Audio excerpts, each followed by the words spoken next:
Bonsoir à toutes et à tous. Bonsoir, Monsieur Blin. Merci d'être avec nous ce soir depuis Agadir. Je me permets de vous présenter brièvement au public qui nous suit ce soir. Pour faire court, vous êtes diplomate et historien, car votre biographie et votre parcours est très riche. Donc, vous avez été en poste dans plusieurs pays arabes et vous êtes l'auteur de nombreux ouvrages sur la région. Vous nourrissez une passion particulière pour l'histoire de l'Arabie, à laquelle vous avez d'ailleurs consacré plusieurs livres. J'en cite quelques-uns. L'Arabie saoudite de l'or noir à la mer Rouge, aux éditions Erol en 2021. La découverte de l'Arabie par les Français, anthologie de textes sur Jeddah 1697-1939, aux éditions Guttner en 2019. Un magnifique ouvrage illustré d'ailleurs. Vous êtes déjà venu au CAREP nous présenter certaines de vos recherches et certains de vos livres, notamment sur la mission française du Hijaz, sur Jeddah à travers les archives françaises ou encore le monde arabe dans les albums de Tintin. Et vous nous faites l'honneur ce soir de nous présenter votre dernier livre, que voici, Alexandre Dumas, Récit d'Arabie aux éditions L'Harmattan. Un ouvrage important, vous allez nous expliquer tout à l'heure pourquoi. Beaucoup d'entre nous savent un tout petit peu que Alexandre Dumas était passionné par l'Orient, mais peu d'entre nous connaissent ses écrits sur l'Arabie. Et vous comblez cette lacune grâce à cette publication. Et d'ailleurs, vous avez déniché, si l'on peut dire, un inédit qui n'a jamais été rassemblé en livre, une nouvelle sur le massacre de Jeddah, écrite en 1858, une nouvelle qui ne figure dans aucune recension officielle du grand écrivain. Dans cet ouvrage, il y a également 2 récits romancés sur l'Arabie, coécrits avec un voyageur oublié, mais dont vous allez nous parler tout à l'heure, Louis de Courret. Journal d'un voyage en Arabie, l'Arabie heureuse, jamais réédité depuis le 19e siècle. Et vous avez aussi rassemblé d'autres petits écrits un peu plus mineurs, mais qui sont agrémentés d'explications et de nombreuses reproductions et de gravures. Donc un ouvrage très riche. Mais je ne vais pas anticiper votre présentation. Je vais vous laisser la parole et vous céder pendant 45 minutes environ. Ensuite, nous reviendrons pour quelques questions de débat et nous ouvrirons aux questions du public qui nous suit. Donc, si vous voulez bien, je vais vous laisser partager votre écran et je vous souhaite à tous une très bonne conférence.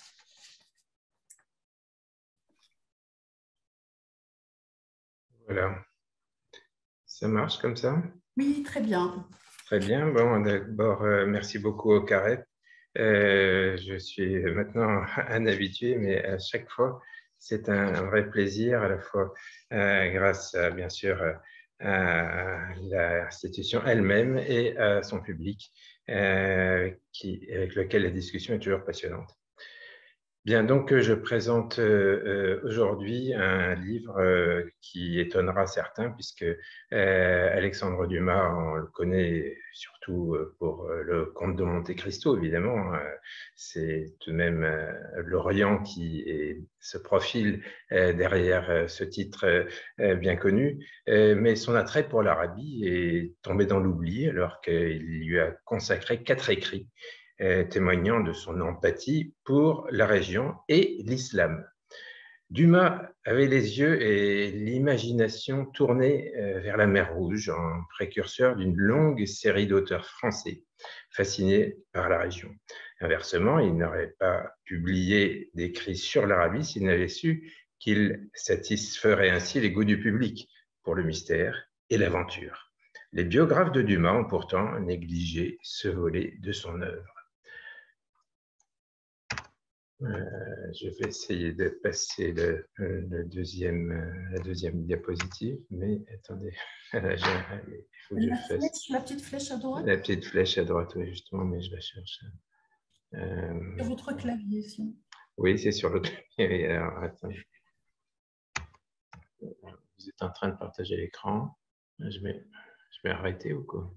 Non, non, Non. sur votre clavier, vous passez juste la main sur la flèche à droite. Voilà, ça y est, c'est bon, j'ai pas tapé. Pardon, excusez-moi. Chers auditeurs, bien, donc Alexandre Dumas, dès 1834, avait exposé les plans d'un voyage qu'il comptait réaliser en Orient, donc prévu de l'Italie au Moyen-Orient, en passant par la Syrie et l'Égypte. Mais il ne parvint pas à rassembler l'équipe d'artistes et de scientifiques souhaités et n'assouvira jamais ses aspirations pour l'Orient splendide et non l'Occident brumeux, comme il l'écrivait. Et donc, on n'a jamais eu le produit de ce voyage, en tout cas un voyage qu'il a imaginé. On comprend donc l'attention qu'il portait au récit des voyageurs en Orient où il n'avait pu aller, notamment en Arabie. Et les écrits qu'il a consacrés à cette région s'échelonnent de 1849 à 1866, période durant laquelle les Européens découvrent l'Arabie que le verrou égyptien leur avait longtemps masqué. Donc Dumas a prêté sa plume à la rédaction et à la publication des récits de 4 acteurs de cette découverte tombés dans l'oubli, ses amis Thomas-Joseph Arnaud, Alexandre Vessières et Louis Ducouret, et une amie de sa fille, Élise Éveillard. On découvre un auteur mettant sa notoriété à leur service. Ce sont eux qui parlent par la voix de Dumas, mais celui-ci, comme on peut s'y attendre, a largement usé de son pouvoir de conteur pour y glisser ses conceptions au-delà de la seule narration. Le massacre de Djeddah, en avril 1866, ce récit d'aventure vécu le 15 juin 1858 est le dernier écrit consacré à l'Arabie par Dumas. Il relate un massacre dans cette ville alors ottomane et aujourd'hui saoudienne, rapporté par son héroïne, Élise Éveillard, célébrée par la presse de l'époque. Dumas le publie dans Le Nouvel Illustré, un quotidien qu'il a lancé le 24 avril 1866, mais qui disparaît un an après.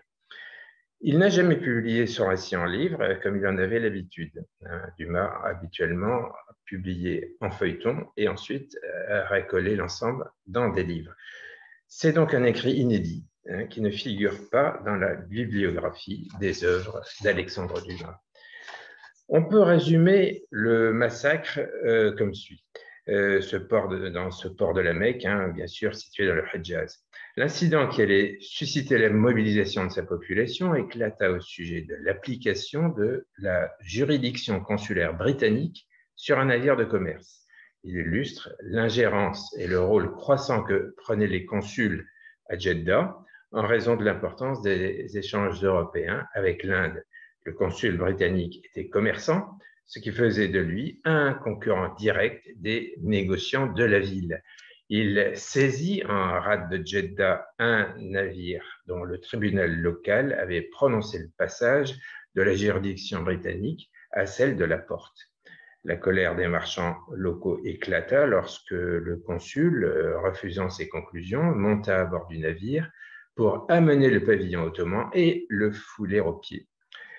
Arrivé en poste un mois auparavant, le consul français Jacques-Emmanuel Éveillard fut sollicité pour une médiation sans succès et bien mal lui en prit puisque la révolte déboucha sur le massacre des 2 consuls et de 21 autres Européens. Le ministre britannique des Affaires étrangères avertit les Ottomans que, je cite, « Jeddah serait occupé si justice n'était pas faite à bref délai ». Le Royaume-Uni recourut à la diplomatie de la canonnière et bombarda Jeddah pour forcer ses dirigeants à punir les meneurs du massacre. Les armées européennes, que vous voyez sur la gravure, foulèrent, c'est-à-dire françaises et britanniques, foulèrent donc le sol du Hejaz pour la première fois dans l'histoire pour assister à leur exécution. Et la réaction sévère donc de l'Empire ottoman, obtempérant aux injonctions britanniques, s'explique par le souci de prévenir de nouvelles contestations de son autorité par la population locale, mais aussi donc pour se prémunir d'une occupation éventuelle donc sous la menace britannique. Le 18 juin 1858 marque en définitive une révolte populaire contre la pénétration européenne qui visait à préserver les intérêts d'une ville dénuée de toute autre ressource que le commerce. Pourtant, Français et Britanniques, dans leur rapport, en font une conspiration musulmane visant à chasser les chrétiens du Hejaz. La grande majorité des écrits français sur le massacre de Jeddah résument donc l'affaire à une question religieuse et stigmatisent le fanatisme musulman. Aucun auteur français n'avait pourtant mentionné de problème religieux à Jeddah avant 1858, ce qui montre bien son invention par des commentateurs ignorant des réalités, indignés par les concurrents chrétiens, les habitants de la ville, tous musulmans, les attaquèrent pour cette raison et non car ils étaient chrétiens. Voici les photos du consul de France et de sa femme, tous deux victimes du massacre, et des rescapés, leur fille Élise et l'adjoint du consul, Louis Emra, qu'elle épousera après le drame. Tous deux combattirent les émeutiers, et le récit de l'héroïne du massacre, rapporté par Alexandre Dumas, jette un éclairage original comparé à sa relation dans la presse de l'époque, ce qui importe car on ne saurait évidemment trouver meilleure source qu'Élise Veillard, qui rapporte le drame, avec un recul précieux, donc 6 ans. Elle en évacue toute dimension religieuse, relatant au contraire avec simplicité son sauvetage et celui de son futur mari par des musulmans, qu'elle n'accuse donc pas en bloc. Ce massacre marquera les mémoires en France et au Royaume-Uni jusqu'à la fin du siècle, dans un contexte de stigmatisation des Arabes et de l'islam. On est en plein mouvement impérialiste, évidemment.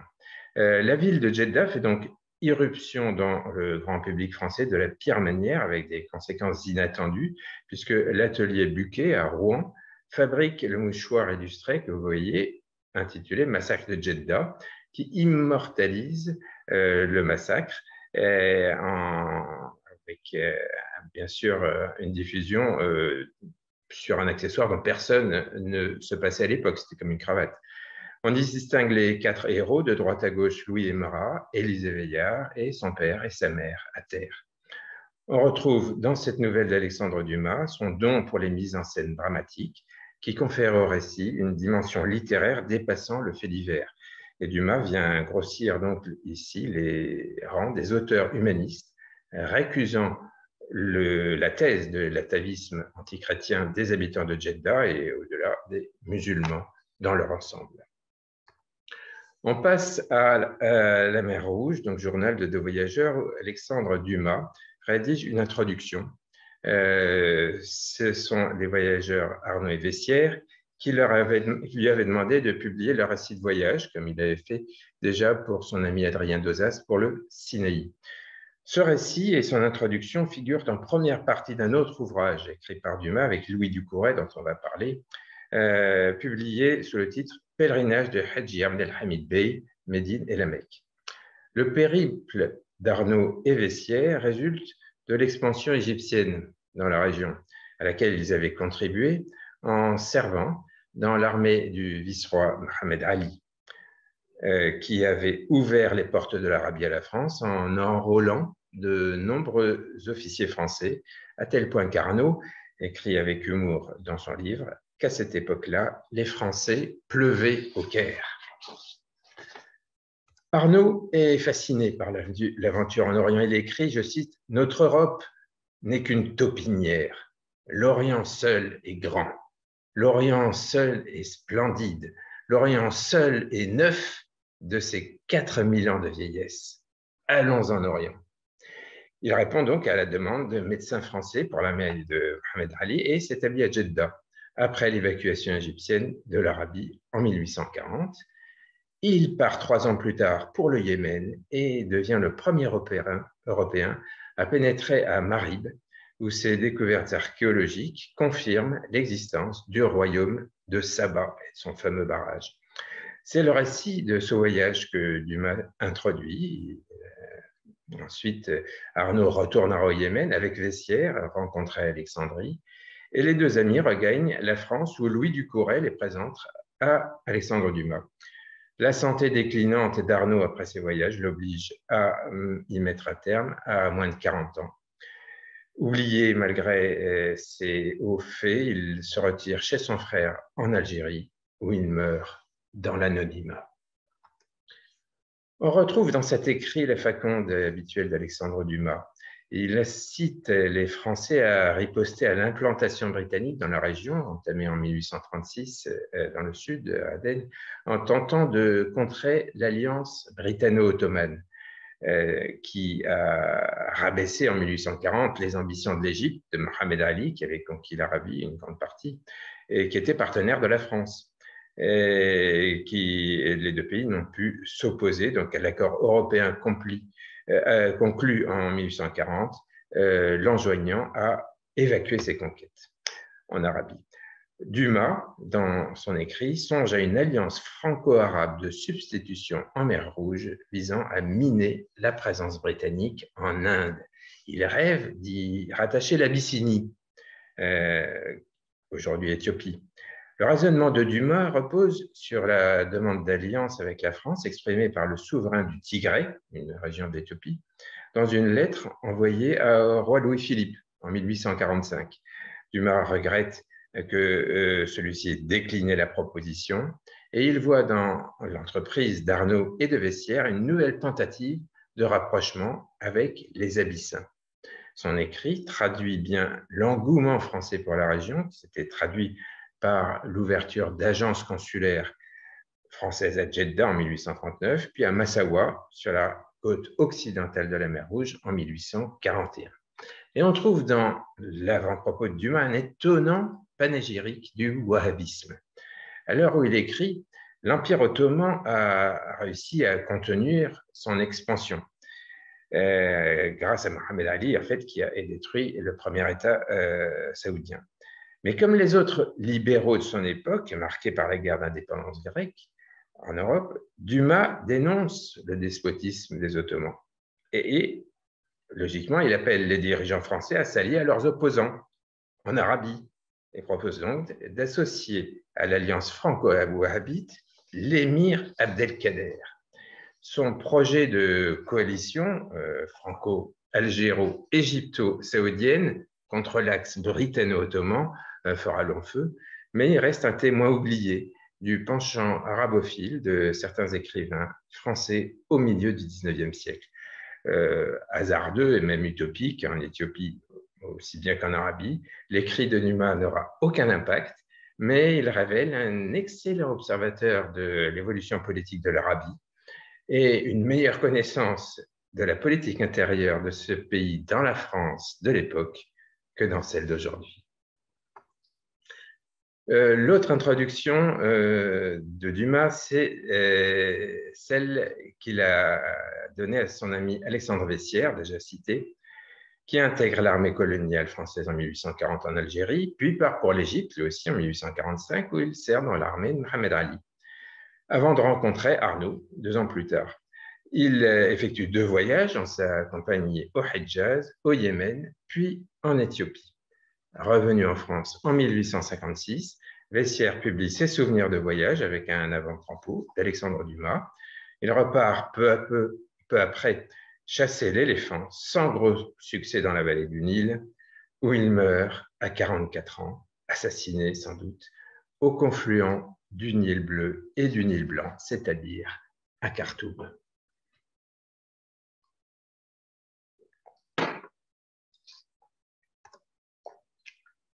Alexandre Dumas a publié avec Louis Ducouré 2 ouvrages formant un tout.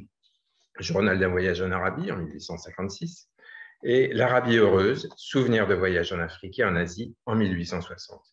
Ce second ouvrage ne relate pas de séjour en Afrique, mais uniquement la suite des aventures de Louis Ducouré au Hedjaz et au Yémen. De ces 2 ouvrages méconnus, seul le premier figure dans le dictionnaire des œuvres de Dumas, de la Société des Amis d'Alexandre Dumas. Mais l'éditeur Calmel Lévy de Dumas les range dans ses œuvres complètes.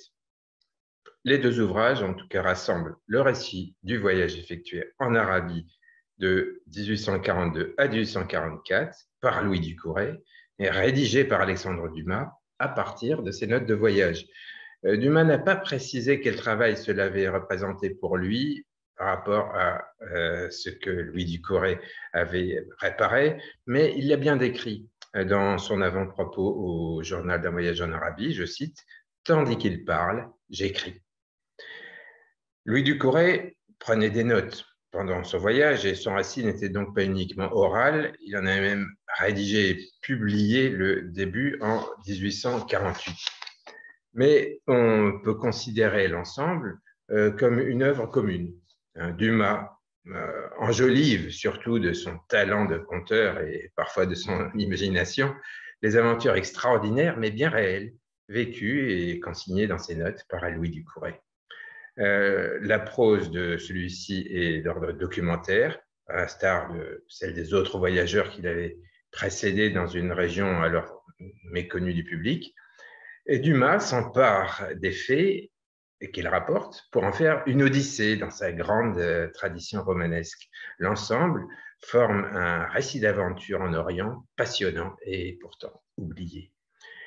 Louis Ducouré est si mal aimé de ses biographes qu'il est malaisé de reconstituer son parcours.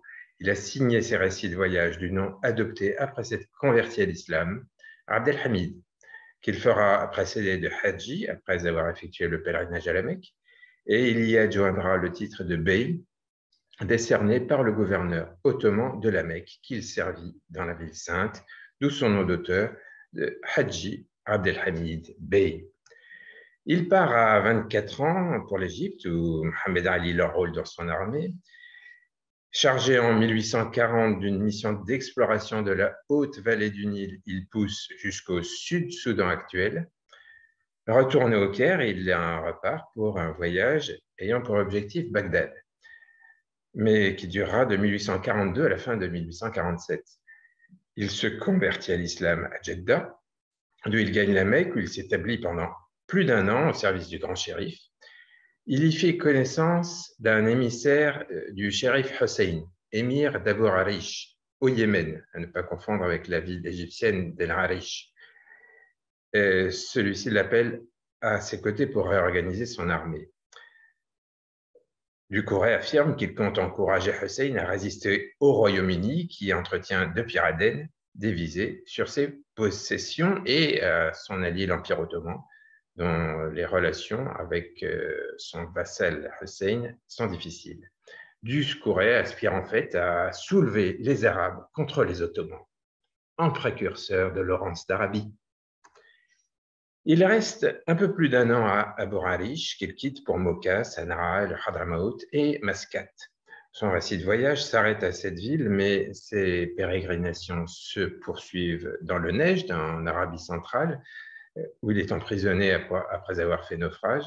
Il gagne ensuite l'Irak, la Perse, où il passe 3 mois en prison avant de s'évader, l'Afghanistan, la côte africaine, de l'océan Indien. Peut-être retrouvera-t-on un jour les notes consignées tout au long de ce périple. Il revient en France à la fin de 1847 pour repartir en 1850, doté d'une bourse des ministères de l'instruction publique, du commerce et des affaires étrangères, attribuée pour effectuer un périple dans tout le continent africain, prévu pour 5 ans, mais qui tournera court. En effet, débarqué en Tunisie, il se remarie avec une musulmane, puis gagne le Sahara algérien, mais ne dépasse pas Tougourt, car il se heurte à la révolte du shérif Mohammed bin Abdallah, parti d'Ouargla, et contre laquelle il se bat près de Tougourt, mais il doit ensuite rentrer. Et Paris est présente en 1853 un mémoire sur la Tunisie, qui n'est pas publié, mais dont on possède l'archive. Son auteur fait l'objet d'une polémique dont il se plaint à Napoléon III, comme vous le voyez sur la diapositive. Ducouré reprend ses publications après cet échec, a commencé en 1854 par un opuscule qui fit sensation, intitulé « Voyage au pays des Niam-Niam ou hommes à queue ». Il y relate dans les grandes lignes son premier voyage en Afrique pour attester ensuite de l'existence de ces hommes. Il affirme avoir rencontré en 1842 un spécimen d'homme à queue, esclave à la Mecque, dont il publie un dessin dans ce livre, dessin par ses soins. les avis des scientifiques de l'époque étaient partagés sur la question, qui n'était nullement jugée saugrenue. Et les Amakeux, qui était selon lui une population des confins soudano-congolais, taxée de cannibalisme, étaient appelés à l'époque les Niam-Niam, qui se trouvent à l'origine de l'expression Miam-Miam. Comment? Parce que leur légende marquera longtemps les esprits. Fédot introduit l'expression Mniam-Mniam dans son principal vaudeville, puis Hergé la reprend en 1936 dans les aventures de Josette Jocko. Le Manitoba ne répond plus, où les cannibales qui engraissent les héros pour les dévorer leur disent à 10 reprises Niam Niam et non Miam Miam. Voilà. Donc Alexandre Dumas donne une caution tacite à cet ouvrage de Louis Ducouret en l'introduisant d'une notice biographique. Ducouret avait fait sa connaissance en 1838 en Italie. Une fois rentré dans son périple moyen-oriental, il lui demande donc d'en publier conjointement le récit et lui remet toutes ses notes de voyage. C'est sans doute le traumatisme de la mort prématurée de leur père et le combat commun de ces deux officiers de Napoléon qui ont soudé l'amitié entre Dumas et Louis Ducouret. La franc-maçonnerie a sans doute représenté l'autre facteur de rapprochement entre les deux hommes, inavoué, comme il se doit. Les biographes de Louis Ducouret l'ont mal lu, car aucun d'entre eux ne mentionne son appartenance à la franc-maçonnerie, alors qu'il le révèle lui-même dans son récit de voyage en Arabie. Les avis sont partagés en ce qui concerne Dumas. Ducouret relate la fin de son voyage au Yémen, suivi de son périple dans le Hadramaout et en Oman, dans son dernier ouvrage, publié en 1859, intitulé « Les mystères du désert, souvenirs de voyage en Asie et en Afrique ». Il s'agit donc de la suite des 2 livres publiés avec Dumas. Il indique dans son avant-propos avoir 6 autres ouvrages en préparation, ce qui correspond aux 8 recueils de notes de voyage confiés à Dumas, dont 3 seulement ont été édités, donc plus un ouvrage de réflexion. Aucun manuscrit ne nous est parvenu malheureusement. Un différend financier avait surgi entre Dumas et Ducouret. Oublié dans les années 1860, Ducouret meurt dans la pauvreté et l'anonymat en 1867, à l'âge de 55 ans, 3 ans avant Dumas, à Paris, où il est enterré. Louis Ducouret est le premier Français converti à l'islam à avoir publié le récit de son expérience à la Mecque, même si d'autres l'ont bien sûr précédé dans la ville sainte. Jean Prax, précurseur de Ducouret en 1834, n'a pas composé de relation de son séjour. Seuls 2 autres voyageurs avaient livré des descriptions de leur passage dans la ville sainte, publié en français. Donc, l'espagnol, le catalan Domingo Badia y Deplich, dit Arribé El Abbasi, et le suisse Jean-Louis Burckhardt. D'autres Européens, ayant rapporté des récits de leur voyage à la Mecque au XIXe siècle, ont récusé à leur retour les soupçons d'apostasie de leurs compatriotes, en affirmant que leur conversion et leur prétendue identité musulmane étaient purement utilitaires. Tel ne fut pas le choix de Louis Ducouret, ce qui lui a sans doute valu le soupçon et l'oubli. Aucune des nombreuses compilations sur les explorateurs, on disait alors voyageurs, européens en Arabie, ne mentionne son nom, en dépit de la qualité et de l'originalité de son récit. C'est d'autant plus frappant, s'agissant de la Mecque, que les relations des rares séjours d'auteurs européens dans la ville sainte fascineront leurs lecteurs jusqu'à la Seconde Guerre mondiale. Pendant son voyage, Ducouret se dit turc de la Mecque, alors sous domination ottomane. Quand un Yéménite l'interroge sur son lieu de naissance, il répond la Mecque, ajoutant que, né en France, c'est bien dans la ville sainte qu'il renaquit en embrassant l'islam. Il y devint conseiller particulier du grand shérif, le seul Français dans l'histoire à avoir occupé une fonction éminente à la Mecque.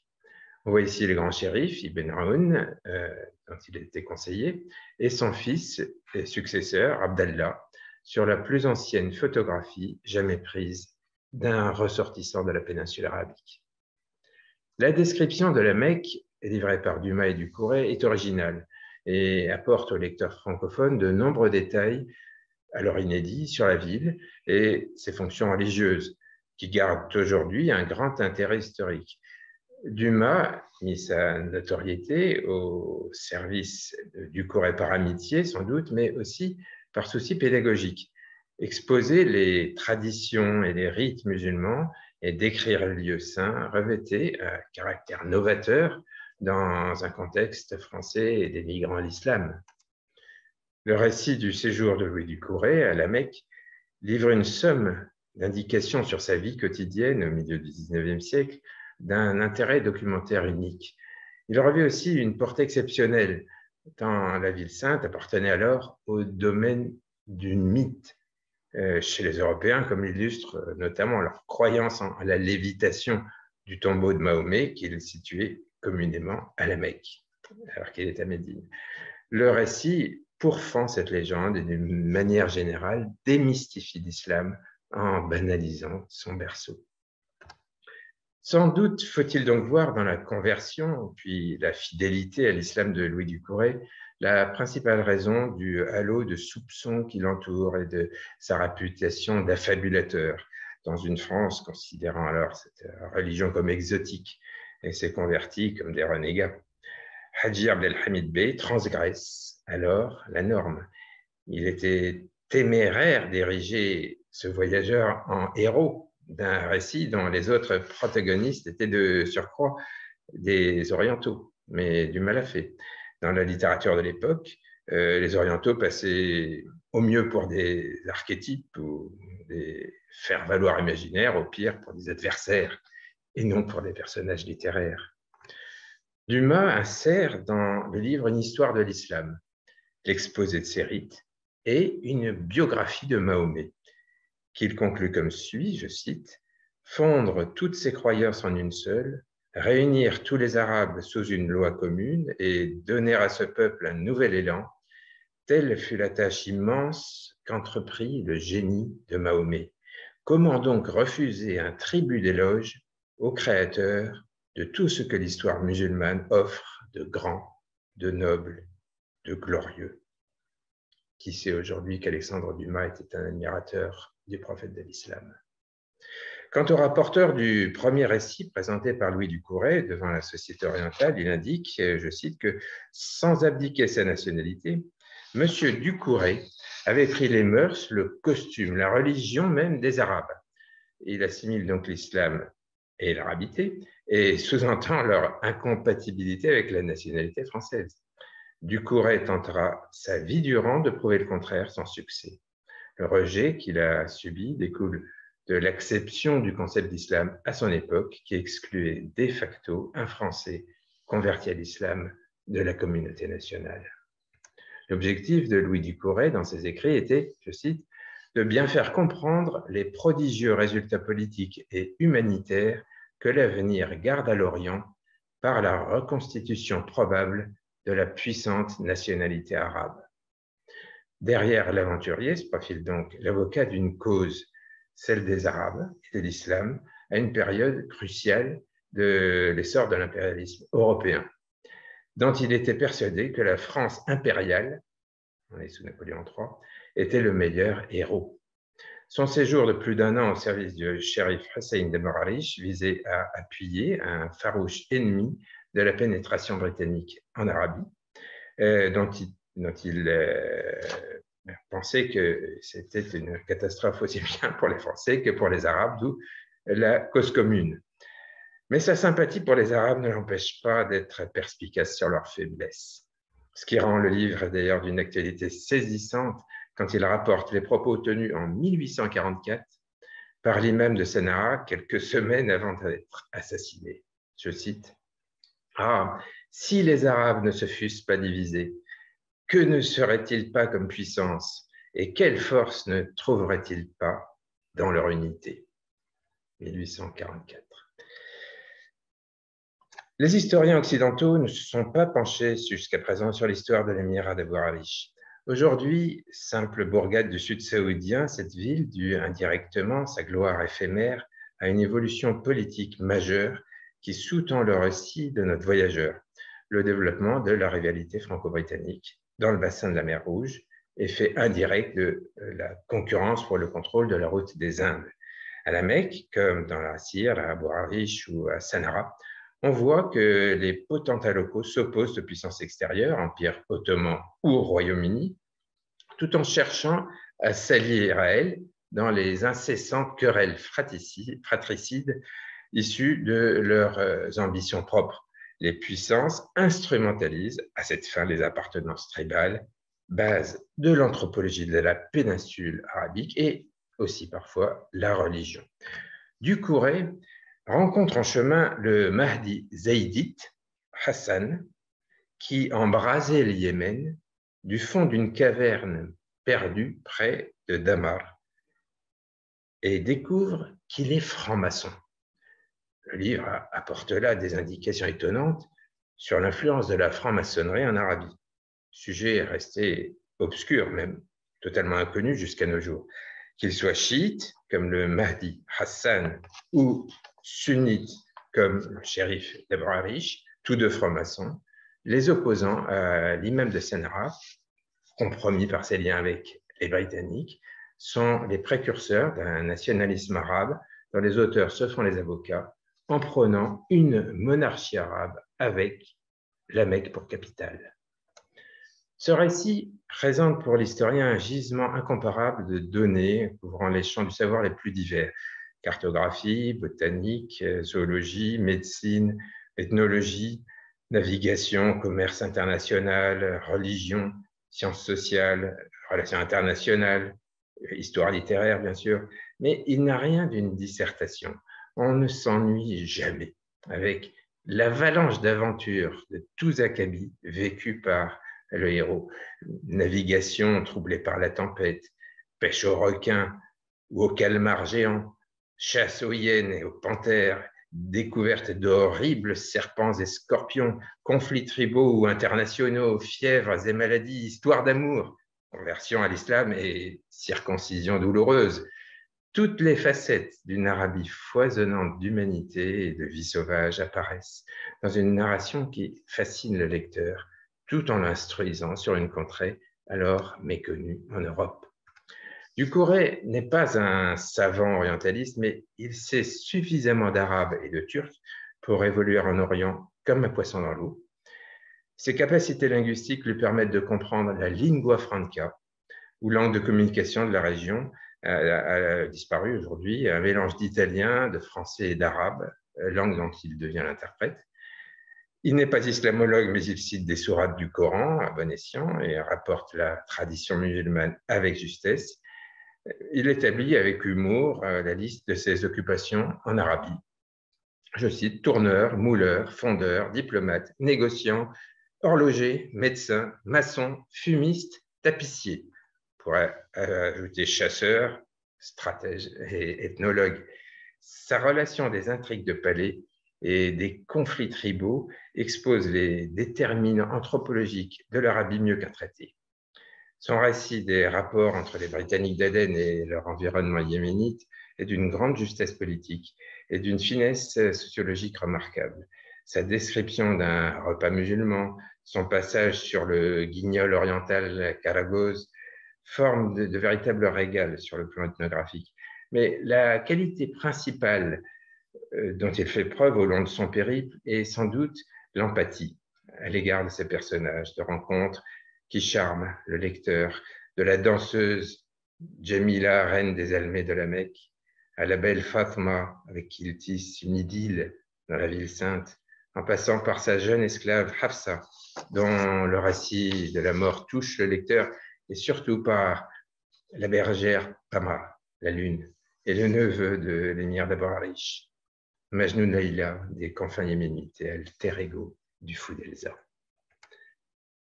Enjolivant la réalité pour séduire le lecteur, la prose de Dumas et Ducouré allie plaisir de la littérature et histoire des sciences, y compris humaines. Parmi les nombreux passages illustrant cet éclectisme, on peut citer le regard jeté sur le Capharnaüm de l'émir d'Abou Arish, une prouesse littéraire résumant mieux que maintes études savantes le choc culturel et politique causé par l'intrusion de la modernité européenne dans un bourg reculé du Yémen au milieu du XIXe siècle. Exception toutefois, Ducouret a un côté déroutant car il apporte force détails sur ses rencontres avec la population, la faune, la flore, mais il ne souffle mot de leur patrimoine architectural, pourtant aussi original au Hidjaz qu'au Yémen. Le récit du Ducouret inaugure également la veine de l'aventure en mer Rouge, féconde dans la littérature française et peut être considérée à cet égard comme une œuvre pionnière. Le passage sur la lutte contre un calmar géant devance les écrits de Victor Hugo, Les Travailleurs de la mer, 1866, et de Jules Verne, 20 000 lieues sous les mers, sur ce monstre marin bien connu, mais premier, c'est Dumas et Ducouret. On trouvera de nombreuses analogies entre les anecdotes rapportées d'Arabie par Ducouret et celles du grand reporter Albert Londres, parti en mer Rouge près d'un siècle après lui. Et son récit peut enfin passer pour précurseur des aventures d'Henri de Montfred en mer Rouge et d'un des chefs-d'œuvre de Joseph Kessel, Fortune carrée. Aucun des nombreux ouvrages consacrés aux voyageurs européens en Arabie ne mentionne Ducouret, comme je l'ai dit. L'oubli de cette œuvre novatrice étonne au milieu de la pauvreté de l'histographie européenne et notamment française de la Mecque. Véritable explorateur, Ducouret est aussi le premier Européen à avoir relaté sa traversée de l'intérieur du Yémen, de Mocha sur la mer Rouge à Sanaa et Moukalla, qui est le port du Hadramaut. Il est donc le découvreur européen de cette région du Yémen actuel. Dumas résume joliment la passion de son ami pour la région en citant en avant-propos un proverbe dont il est sans doute l'auteur, je cite, « Dès qu'un étranger touche la terre d'Orient, il lui pousse des racines aux pieds. » Louis Ducouret affiche son non-conformisme à Paris au point que ses partisans peinent à plaider sa cause, persuadés que son islam était pure simulation. Je cite, « Tout Paris doit le connaître aujourd'hui. L'étrangeté de son costume s'explique par ce fait qu'il a tenté et réalisé le pèlerinage de la Mecque. Le fugitif du foyer a porté au loin le nom de la France. Il a ouvert de nouvelles routes aux missionnaires de la religion chrétienne. » Cette vision pathologique de l'islam tentait donc de réhabiliter le français égaré, puisque converti, en le présentant missionnaire de la fille aînée de l'Église. Hadji Abdelhamid Bey conservera son apparence jusqu'à la fin. Comme l'indique sa notice nécrologique dans un journal local, je cite, « Il vient de mourir à Paris, le dernier peut-être des originaux de la rue, le colonel Ducouret, que l'on rencontrait tous les jours, vaquant à ses petites affaires, sous un costume oriental, quelque peu défraîchi, il le faut avouer. » Dans cette œuvre, Dumas ne met pas l'Orient au service d'une ambition littéraire. Contrairement à d'autres écrivains plus narcissiques, ce n'est pas lui-même qu'il va chercher en Arabie. Elle l'attire comme objet de curiosité intellectuelle et humaine, mais aussi à titre matériel pour ses enjeux commerciaux, politiques et comme terrain de chasse, une des passions de l'auteur. Il la met en scène comme il le fait de tout autre lieu pour le romanesque qu'il y trouve. Les récits de ces personnages n'en font pas une terre exotique, plus proche des fantasmes européens que de la réalité. Les Orientaux rencontrés sont pétris d'humanité, y compris du fait de leur violence insensée.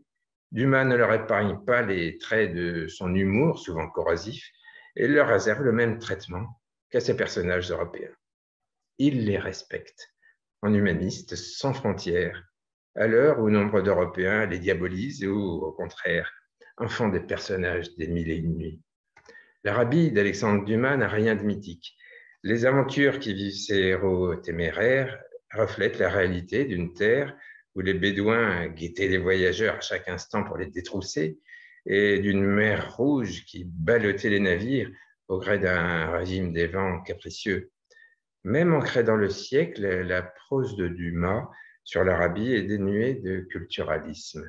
Ces récits, pleins d'humanité, rendent justice aux auteurs, comme à leurs acteurs, indigènes, des émirs, aux gens de peu. On y chercherait en vain quelque accent désobligeant à leur égard.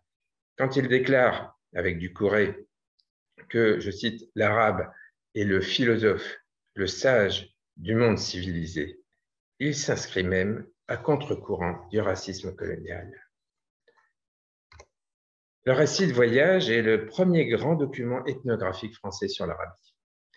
Certes étrangère, autant que l'islam dont il se fait pédagogue pour ses lecteurs car il sait leur ignorance à leur sujet, elle reste familière. Dumas éprouve un intérêt d'ethnologue pour cette religion et ses adeptes. Il n'est pas attiré par sa spiritualité, mais par les gens et l'action. C'est d'une importance fondamentale s'agissant de la Mecque, car à l'époque, personne en Europe ne savait ce qui se passait. Ce qui laissait libre cours à n'importe quel fantasme.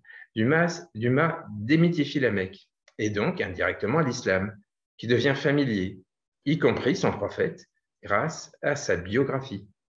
Son héros raconte une histoire d'amour désopilante avec la belle Fatma, dans la ville sainte, rencontrée dans la grande mosquée de la Mecque, comme nombre d'amourettes commençaient à la messe dominicale en France, ce qui la rapproche des lecteurs.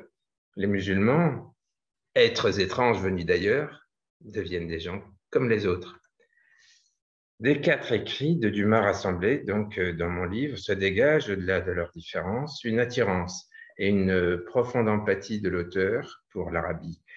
Exhumer ces volets de l'œuvre d'Alexandre Dumas, c'est rencontrer un auteur d'une curiosité insatiable et dénuée de préjugés. L'amnésie française à l'égard de ces récits d'Arabie est paradoxale, s'agissant d'un écrivain entré au Panthéon.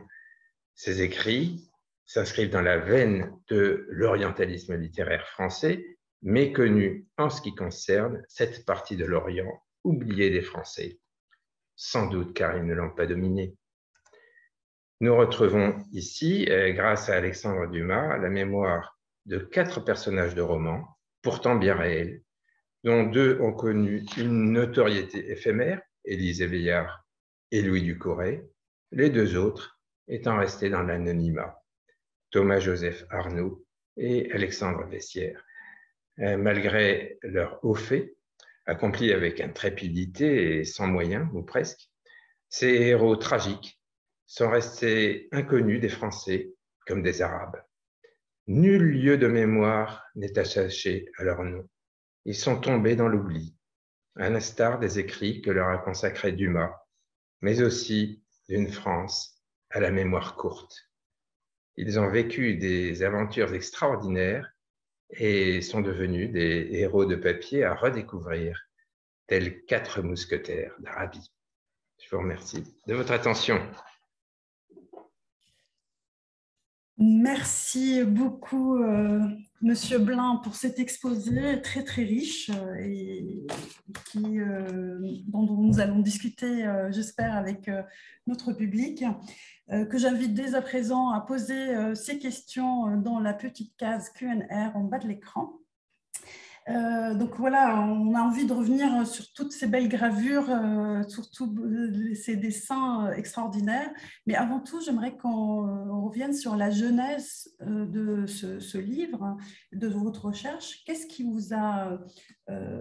comment en êtes-vous venu à vous intéresser à ces récits d'Arabie d'Alexandre Dumas? Est-ce par les recherches, les nombreuses recherches que vous avez effectuées sur l'Arabie, vos recherches historiques au cours de l'anthologie des écrits français sur l'Arabie, ou plus particulièrement une recherche sur Dumas et ses écrits qui vous a amené à trouver ces textes qui sont oubliés et qui sont inédits? Moi, je suis un passionné d'Alexandre Dumas depuis que je suis petit, mais je n'aurais jamais imaginé que Dumas, alors que j'habitais en Arabie depuis plusieurs années, que mon héros littéraire ait pu s'intéresser à la ville où je vivais. Et donc, effectivement, lorsque j'ai commencé mon anthologie des écrits français sur Jeddah, je suis tombé par hasard sur Louis Ducouré, que j'ignorais, et j'ai vu que Louis Ducoré avait fait quelque chose avec Alexandre Dumas. Donc ensuite, j'ai cherché ce que Alexandre Dumas avait bien pu écrire, puis j'en ai découvert d'autres. Et le hasard fait bien les choses, puisque un jour sur eBay, j'ai trouvé en vente ce petit opuscule, donc que jamais personne n'a lu, puisqu'il n'a pas été édité en livre, sur le massacre de Jeddah. J'ai trouvé ça extraordinaire. Donc bien sûr, je me suis empressé d'en faire un commentaire, puisque je connaissais bien l'épisode. Le massacre du Jeddah est un épisode qui a bien sûr vécu jusqu'à nos jours dans la mémoire des habitants de la ville. Donc, il était important pour eux, comme pour les historiens aussi, de comprendre et de confronter les sources. Et je voyais que la source d'Alexandre Dumas contredisait la plupart de ce qu'on avait écrit à l'époque.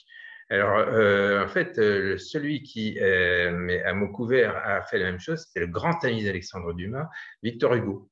Dans la légende des siècles, donc on a un poème donc qui a pour scène Jeddah et qui a été écrit juste après le massacre. Donc en fait, je pense qu'Alexandre Dumas et Victor Hugo, bien sûr, qui se parlaient et se lisaient, ont décidé tous deux de faire quelque chose sur Jeddah. Bon, ensuite, il y a eu bien sûr au-delà de Jeddah toute l'Arabie, mais vous voyez, comme j'ai dit tout à l'heure, il y a beaucoup de choses qui restent à découvrir, puisque Louis Ducoré avait pris des notes sur tout son voyage et les avait confiées à Jeddah. Alors j'ai interrogé le principal biographe de Dumas, qui est Claude Chopp. Lui-même a du mal à s'y retrouver dans tous les écrits d'Alexandre Dumas qui sont foisonnants, mais il n'a jamais trouvé ses notes. Peut-être que l'un des auditeurs maintenant qui se prendra au jeu pourra trouver ses notes et peut-être les éditer, ainsi que les écrits qu'il a sont archivés du Corée sur la Tunisie. J'espère qu'on repensera à refaire la Pléiade de Dumas en 24 volumes, quand on aura un volume supplémentaire, Ah oui. et grâce à votre voix. Alexandre Dumas était connu pour avoir souvent coécrit avec des collaborateurs. Oui. On dit qu'il a fait appel à des prête-plumes, comme on dit. Oui. Et on lui a même contesté la paternité de certaines de ses œuvres à certaines Oui. périodes de sa vie. Vous dites que pour les récits d'Arabie, c'est plutôt le contraire qui s'est Voilà. produit, et qu'il a plutôt mis sa plume au service de ces 4 voyageurs qui sont devenus eux-mêmes des personnages à part entière des récits. Mais j'aimerais savoir en quoi la collaboration avec Louis Ducoré est-elle, par exemple pour le journal d'un voyage en Arabie ou pour l'Arabie heureuse, est-elle différente de ce qu'il a fait avec Auguste Maquet sur les 3 mousquetaires, le comte Oui. de Monte Cristo? Et enfin, est-ce simplement parce que ce sont des récits de voyage dont il dit clairement dès le départ que ce n'est pas lui l'auteur? Oui. Dumas a écrit des tas de choses, même un livre de cuisine. Donc, c'est pas seulement un romancier, hein, c'est un écrivain qui a vraiment tout balayé. Donc, à l'inverse des grandes œuvres de Dumas qu'on connaît bien, il ne s'agit pas du tout d'un roman. Il a une série de récits de voyage, notamment un au Maghreb, un autre au Caucase, et donc où il est allé. Donc, pour ces voyages-là, donc, il y a le voyage au Sinaï, et il n'a pas pu aller non plus. Ces voyages-là, dans des contrées dont il rêvait, il les a d'abord écoutés de la part des voyageurs et ensuite rêvés, puis transcrits. Donc, avec les critiques, et c'est amusant parce que les gens qui ont les livres, les 2 ouvrages ont eu très peu de succès à l'apparition. C'est pas un hasard qu'ils n'aient pas été réédités ensuite. Pourquoi? Parce que les gens qui voulaient voir donc un livre sur l'Arabie, c'était en général pour un but documentaire. Et dans ce livre-là, c'est pas du tout. Il y a beaucoup de choses documentaires, mais tout est mélangé. Donc, pour faire la part des choses, il faut déjà connaître. Alors, nous, maintenant, puisqu'on connaît un petit peu le passé de l'Arabie, on peut savoir là où Dumas a laissé divaguer son imagination, mais à l'époque, pas du tout. Donc, les gens ont respecté et ont dit non, non, mais ça, c'est. Il y a même des gens très sérieux qui ont soutenu que Louis Ducouré n'avait jamais existé. Donc, vous voyez dans quelle ambiance c'était. Mais bon, ce qui est intéressant, c'est qu'on voit que Louis Ducouré, il est même au départ l'auteur principal, même si le livre est bien une œuvre de Dumas. D'ailleurs, quand Louis Ducouré écrit lui-même, ça n'a pas du tout le même attrait, ça devient une recension tout simplement de voyage. Mais il ne faut pas non plus pour autant sous-estimer cette littérature qui n'atteint pas les sommets, bien sûr, des Trois Mousquetaires, mais il n'empêche que ce n'est pas parce qu'une œuvre est faite comme ça avec un nègre, enfin, en l'occurrence, c'est plutôt lui qui est qu'elle est mauvaise. Et ce n'est pas aussi parce qu'il en avait. C'est Dumas. Ouais, un hasard qui se disputé avec Louis Ducouré pour des raisons d'argent parce qu'il était panier percé, il a toujours eu toute sa vie des problèmes d'argent. Donc, il écrivait pour raisons alimentaires, c'est ce que ses biographes lui ont reproché, notamment pour ces œuvres-là, mais ce n'est pas pour ça que c'est mauvais. Il y a tout de même quelques écrivains qui écrivent pour vivre. Donc, Alexandre Dumas faisait partie du lot. Oui, oui, oui, bien entendu. Et donc, en plus de l'admiration qui est relatée dans ces récits pour l'Orient de Dumas, vous nous dites bien que ces récits sont pleins d'humanité, qui s'inscrivent à contre-courant du racisme colonial naissant à l'époque. Et vous nous avez d'ailleurs expliqué là tout à l'heure avec le massacre de Jeddah. Mais ces récits s'inscrivent également dans une veine de l'orientalisme littéraire de l'époque, Oui. Un courant qui est propre au 19e.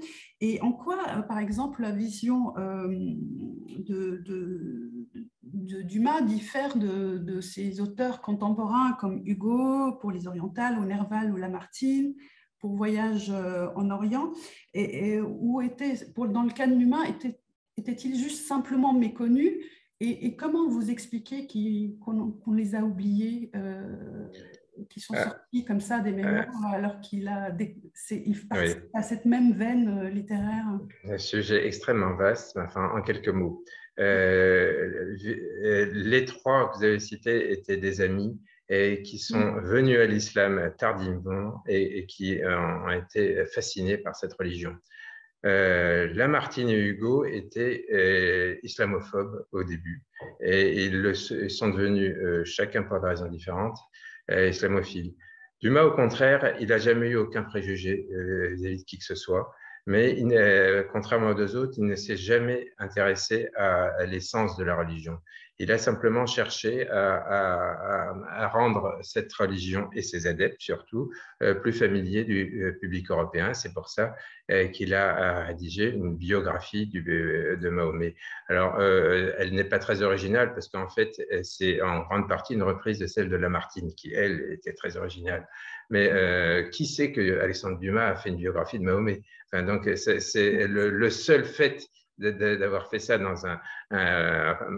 surtout à l'époque. Enfin, maintenant, c'est donner à n'importe quel écrivain d'aujourd'hui l'opportunité de publier une biographie de Mahomet et il finira bien sûr comme catalogué islamo-gauchiste. Donc il faudrait vraiment rendre hommage à cette ouverture.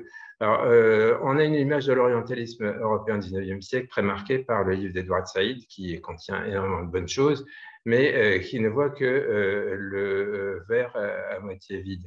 Mais il y avait aussi un verre à moitié plein au 19e siècle, quand on a trois auteurs de la trempe, de Dumas, Hugo et Lamartine, qui rendent hommage à l'islam. Ça prouve que le siècle n'était pas dans son entier islamophobe. Non, le 19e siècle était beaucoup moins caricatural que le nôtre. Notre époque, oui, bien sûr. Donc, en vous écoutant tout à l'heure, on s'aperçoit qu'Alexandre Dumas n'était pas juste le talentueux romancier, homme de théâtre, auteur de récits de voyage, conteur extraordinaire, mais qu'il avait également une vision politique, chose que vous nous avez démontré, républicain lui-même, et il avait même pris des positions, il avait vendu, je crois, ses biens pour soutenir l'armée de Garibaldi entre 1860 et 1864. Et là, son souhait pour l'Orient, vous nous expliquez qu'il avait une vision politique et qu'il voulait contrer les ambitions britanno-ottomanes. Donc, pour l'historien que vous êtes, est-ce que ces positions avaient un vrai fondement, un réalisme, une véritable vision réaliste, ou malgré le côté romancé qu'on pouvait avoir dans son élan, et si elles avaient été un tout petit peu entendues à l'époque, ces positions, elles auraient pu changer la donne, d'après vous Bon. Alors, il y a deux choses. D'une part, il était victime d'une illusion qui était très répandue à l'époque. Je vous rappelle qu'on était donc dans les illusions du royaume arabe en Algérie de Napoléon III. C'était que la colonisation, c'était bon pour les coloniser puisqu'elle était française. Contrairement aux Britanniques qui sont des méchants, etc. Évidemment, c'était une cécité totale sur la nature de l'impérialisme. Ça, c'est d'un côté. Donc, Dumas, bien sûr, était victime, pas le seul, de cette illusion, notamment. Donc, il était très proche des Saint-Simoniens, hein, donc c'était ce même courant. D'autre part, alors du côté du nationalisme arabe, Dumas ne l'a pas inventé. Du Corée non plus. S'ils le reprennent dans leurs écrits, c'est parce qu'ils l'ont vu sur place. Donc, il y avait déjà à l'époque, pourtant c'est très tôt, une fermentation. Et le premier qui a parlé de nation arabe, c'est Ibrahim Pacha, le fils de Mohamed Ali. Donc, c'était à peu près à cette époque-là. Mais on le voyait aussi donc, en Arabie, c'est tout à fait méconnu, parce qu'on a l'impression que le nationalisme arabe est une invention des Levantins ou des Égyptiens, et qu'en Arabie, ils s'y sont raccrochés avec le shérif Hussein de la Mecque. Mais non, il y avait un autre shérif Hussein à El Arish bien avant, qui était déjà nationaliste arabe, bon, à sa manière évidemment, mais il y avait une réelle fermentation donc, qui était alimentée, curieusement, donc, par le wahhabisme et la franc-maçonnerie. Donc, ça fait un peu ça fait un peu tchouk-tchouka, mais il n'empêche qu'il y a quelque chose qui est retranscrit à leur manière par Alexandre Dumas et Louis Ducour là-dedans, qui s'apparente à peu près à ce qu'on verra ensuite donc, lors de la Première Guerre mondiale. Et encore une fois, Ducouré, finalement, a commencé, puisque ça n'a pas duré très longtemps, ce que Laurence d'Arabie ensuite a fait sur le terrain. Donc, c'était un précurseur méconnu. Oui. Ducouré, qui était un Laurence d'Arabie méconnu, c'est effectivement cela. Quand on voit en plus son costume, c'est extraordinaire de redécouvrir ce personnage. Nous connaissons un peu la complexité du personnage d'Alexandre Dumas, qu'il était à la fois extravagant, très dépensier, et même s'il était très populaire. On lui a surtout, il a été extrêmement caricaturé, il a été aussi victime de racisme lui-même parce qu'il était fils de mulat. Oui. Pensez-vous que ses origines ont joué, dont il s'est défendu aussi, et ont joué un rôle dans sa vision de ces contrées lointaines qu'il a essayé de dépeindre avec plus d'indulgence, avec un regard plus humain? Oui. Enfin, je ne suis vraiment pas un spécialiste d'Alexandre Dumas. C'est peut-être pas à moi qu'il faut poser la question. Mais d'après ce que j'ai lu, en tout cas, la réponse est évidemment oui.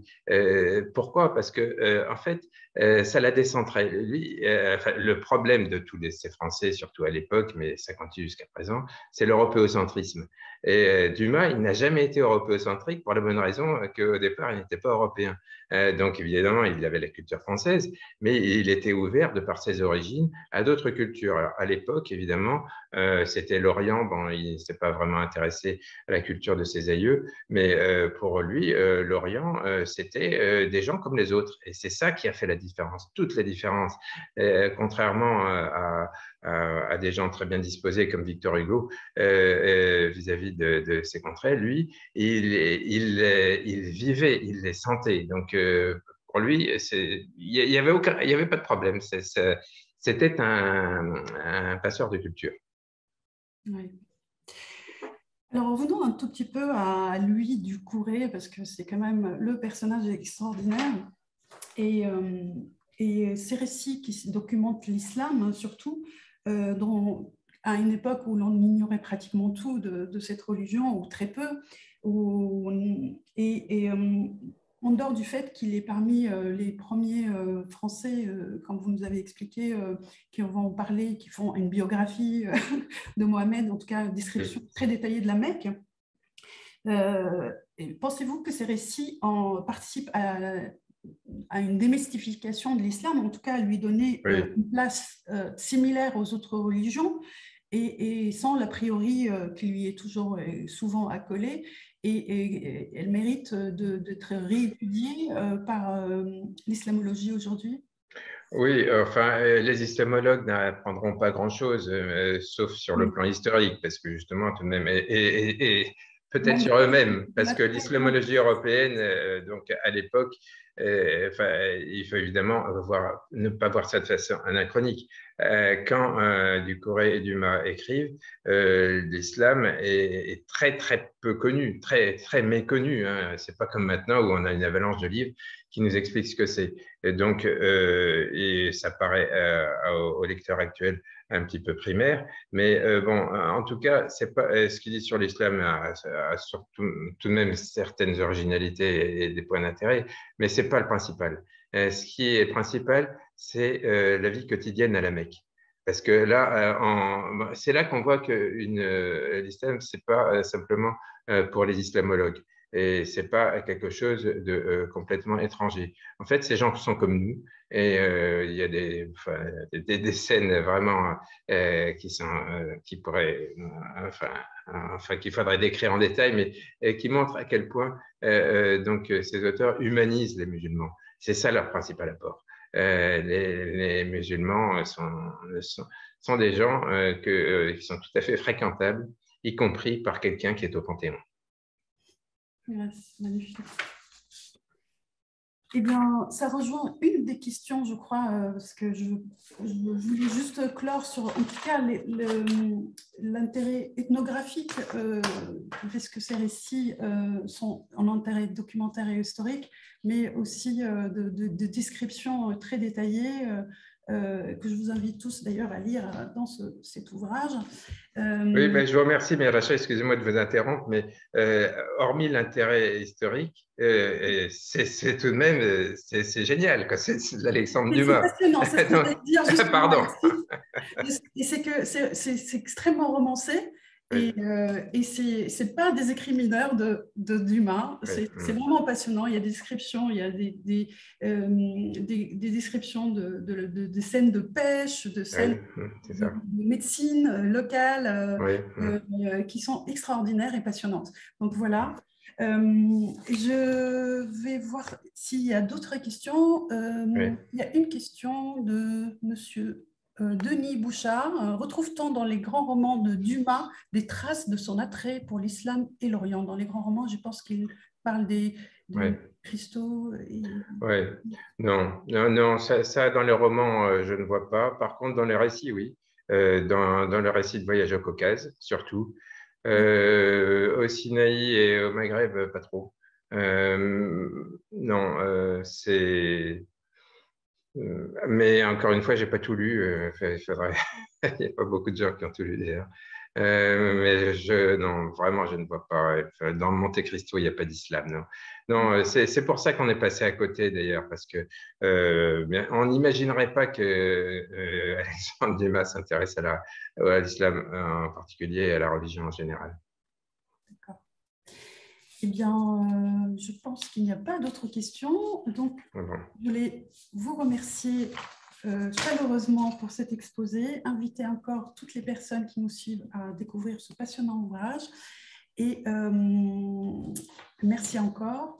Et je vous donne à toutes et à tous rendez-vous ce jeudi pour une table ronde au Carré Paris qui réunit les chercheurs et les journalistes qui étudient qui travaillent sur et dans le monde arabe pour nous parler des logiques de surveillance et des conditions de travail sur cette région. Ça sera de 14h à 18h ce jeudi en présentiel au Carrep ou vous pouvez nous suivre également à distance.